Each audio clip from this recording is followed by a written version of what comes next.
back again for another week of real estate good times. Tom, how are you doing today? I'm doing well. As promised, I have a good joke to start the Let's hear session it. off with. Always HR approved, of course.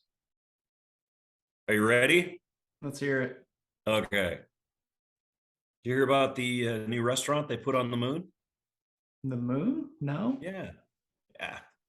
Food's great. It's just no atmosphere. Yes. Dad Keep jokes, baby. keep bringing those dad jokes. Love those. There's no atmosphere. Anyway, I'm use that one. It's a good one. using it. I don't even have kids.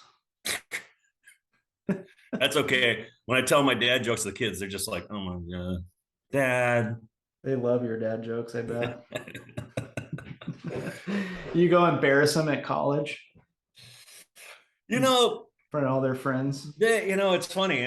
I always thought at college it would be embarrassing for them to have me there, but they love it because I'm the fun dad. So You have a camper van. You're the what's camper van that? dad.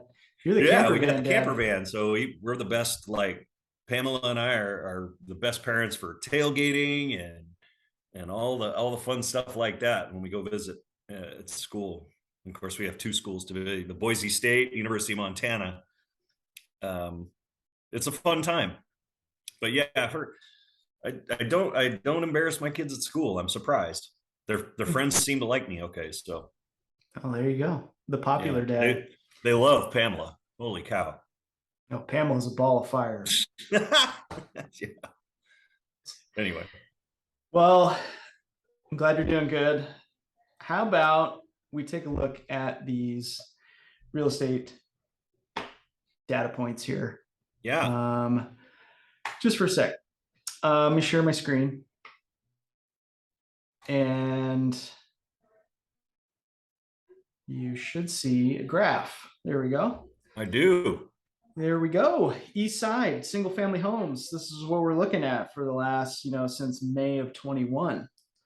Kind of a roller coaster. You're going to see it, dip down into December, January, always. This is always what happens. But we had this shift, happen in around here. And now we've got new inventory is just through the roof. Pendings are actually ticking back up, surprisingly. Um, Usually you're going to see those go, more down this way for school, back to school, all that sort of thing. So that's interesting. And when you look at the, first 2 weeks of August, we're actually up almost 30% on pending inventory, even though the for sale inventory is down 10%. So explain pending inventory. Pending inventory, any home that's entered into contract, basically a purchase agreement has been signed around by Okay, the buyer and the seller, and they switch it in the MLS to pending got or it. pending inspection or pending feasibility. But typically it's not going to come off the market until it's actually all the contingencies have been satisfied, inspection, so on and so forth. So that's pending inventory. On the east side, the numbers are fairly low, 300, 350, but still up nonetheless. And then if we look at Seattle single families, pendings are naturally ticking down like we normally see, and we're at about almost 400, up from 261 and 50% over, for the first 2 weeks of the month Wow. here. So pretty interesting times. There's a lot of Yeah. stuff going on here in the Seattle market. I'm definitely seeing interest in mortgage applications pick up. Are you? Yeah. Yeah, a lot more people are making application now. And what's interesting about that, and I think it just depends on where you are in the country, because some of the statistics that I have are nationwide. Yeah. So, might be in Seattle, might be a little bit specific to that. But nationally, we're seeing mortgage applications down by the lowest point in 22 years. However, locally, I'm still seeing. I think people are finally realizing they can take advantage of the fact that there's just not as many buyers out there, and they can get into something. So people are making application and getting serious about buying. Yeah, that's good. Yeah, I mean, it's so hard when the national news media gets a hold of these stories, right? Because their real estate is a hyper local thing. Yeah, it It, really is. and it's hard to compare Florida to Seattle or New York to Seattle or Texas to Seattle. Each of those markets is completely different. And within each of those major metropolitan markets, you've got sub-markets of little neighborhoods and pockets of different areas that, Yeah. are more desirable than the others. It's And almost like so microclimates. exactly. So Seattle on that point is one of those kind of weird places in the country where we are restricted by geography. We are restricted by politics and regulations. And all of those things are affecting our supply levels right now. And, where builders can build, how much they can build. I talked to a builder a couple last week, and they're building these cottage homes in Kirkland. So they took this particular example. They took it was probably a 10,000 square foot lot, somewhere around there, and they subdivided it into 2 lots, but put 4 single family detached homes on it. And the way that they get around the regulations with that is they condominiumize those. So there is an HOA. They set up a manager, and so you pay like $50 a month or something just to pay for the management company to get around some of these local regulations that Kirkland has. Because I think it was about a year, maybe 2 years ago, they created this cottage zoning in Kirkland, and it has really blown up in the last couple of years. But the city apparently still fights these developers on these little tracks that they build, because what they originally wanted apparently was the inward facing, like courtyard type developments. That's what their vision was. That's what their vision was. Unfortunately, not the way the code was interpreted. So, whoops. Yeah. No, I saw something similar. We sold some property a few years ago to a developer in Kirkland, and to get around the full development thing, they applied for a PUD, which was able to get them around a lot of the restrictions for building of homes. And the property we sold them was 5 acres, and they shoehorned 27 homes. Some of them attached, some of them not, but 27 homes in that 5 acres. I mean, those homes are like that far apart. So it's the same kind of thing. I don't think they didn't condominiumize that, but they did do a PUD. And what's a PUD for all the listeners out there? Yes, public utility district. It's private utility district in this sense. But it's basically, it means it's almost like a condo, but they're freestanding structures, and it really doesn't mean anything to the homeowner other than your neighbor is 10 feet away, and it just is a way for the developers to get around doing a full plat application, which takes longer. and probably wouldn't yield as many units. And of course, they want to sell as many units as they can. Mhm. So, yeah, 27 homes inside of 5 acres is a lot. Yeah, that's huge. Yeah, I mean the condominiumizing has really taken off. I've actually sold a bunch, and they're kind of cool. But I mean, you again, you got to watch out, and make sure you understand those HOAs and those CCNRs that are Yeah. attached to those properties. I think one that I sold last year still doesn't have a tax ID yet. Oh, Yeah. So the developer's still paying the taxes oh, wow. on those properties. So I just did a purchase. Actually, they close next week. And it's on a condo, but it's a freestanding condo. So they did the same kind of thing. This mhm, is up in Marysville, I think. But they did it for it's a freestanding structure. It just looks like a single family home, but the plat itself is recorded as a condo. mhm, And so even though it's a freestanding structure, it's recorded as a condo. And we end up running into a little problem with the management company and their umbrella uh, insurance policy, which Fannie Mae didn't like. And so the management company had to augment their insurance policy mhm. in order to meet Fannie Mae guidelines. Otherwise, we couldn't have financed it. And so you just got to be very careful when you're buying condos to make Mhm. sure everything fits. And I mean, most things do nowadays. It's just this is kind of a one-off thing. So normally we Yeah, don't have these issues, but you just have to be aware.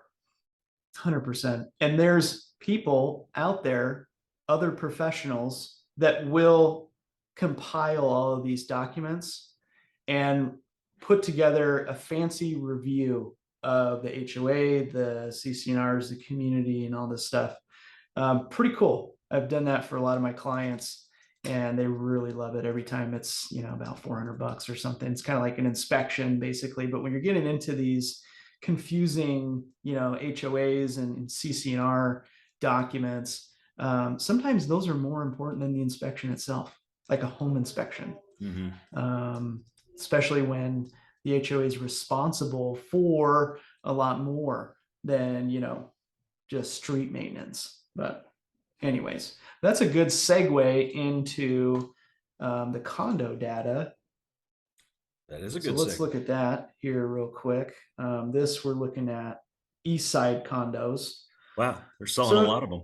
yeah, not too many. Yeah. I mean, you got 97 Oh, okay. condos Yep. that went pending in the last couple of weeks. Still up 10%. About 300 for sale, which is down 5.4%, but yeah, up 10% on the pendings. Um, in fact, you and I have a condo deal that's closing next week. That is correct. Yeah. So that was, but again, similar story to single family homes. You've got the pending inventory is just kind of doing this, like doesn't know like when to turn off sort of thing. And if we were to pull this out 15 years, you would see this pretty consistent pending inventory Yeah. throughout those 15 years. So I don't know. It's been an interesting year so far. Yeah.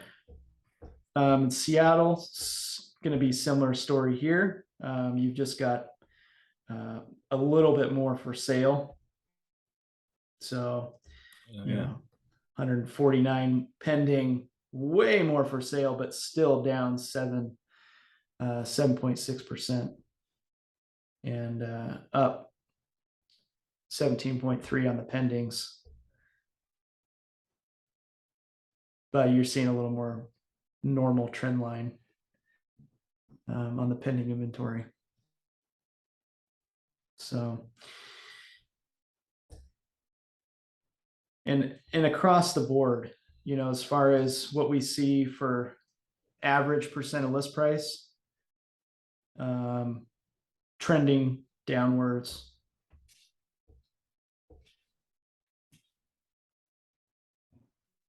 and prices for sale